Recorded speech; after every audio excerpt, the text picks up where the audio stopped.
Hello, I'm Jim Nickel, and I'm excited to be teaching international human rights again, and I'd like to tell you a little about the course.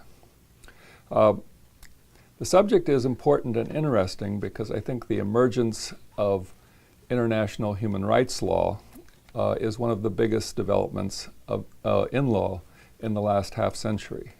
We could perhaps compare it to the development, the emergence of environmental law.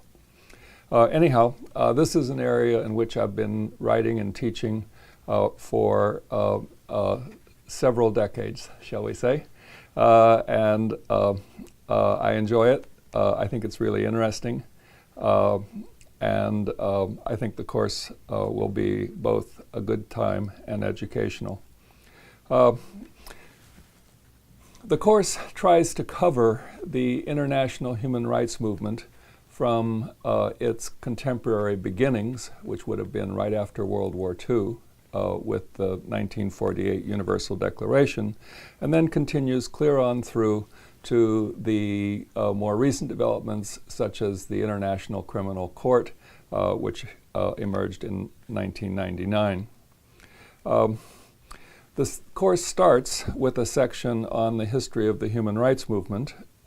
Then we look at regional systems of human rights protection and look at and focus especially on the most developed system, the one in Europe under the European Convention on Human Rights. That's the European Court of Human Rights in Strasbourg.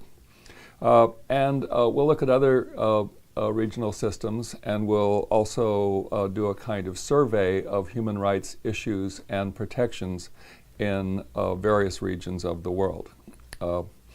Third, we'll cover the United Nations system of human rights promotion and deal with its main parts, especially its big treaties.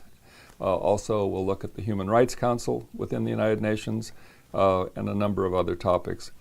The final section of the course will be just a bunch of things that we need to cover, but which don't sort of fit easily under a single rubric, so we'll just call that topics. These will include things such as cultural diversity and human rights, women's rights, indigenous rights, the International Criminal Court, human rights, and the environment. And as we go through these materials, we'll be looking at the treaties, looking at representative cases, and also looking at how norms and doctrine develop. The style of the class will be lecture and discussion. There'll be some law school style questioning of students, and I should say that I work hard at getting students to participate. In terms of the method of evaluation, there will of course be the big final exam at the end, but there will also be some sort of in-class presentation so you can get some practice talking about things, and an associated short paper.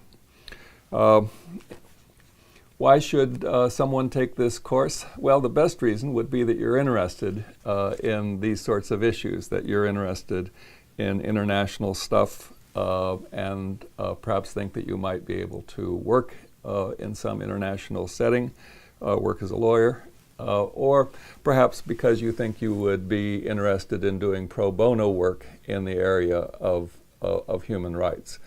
This also connects very well with immigration law, and so if you're interested in immigration issues, this would be a good course to take. Thank you.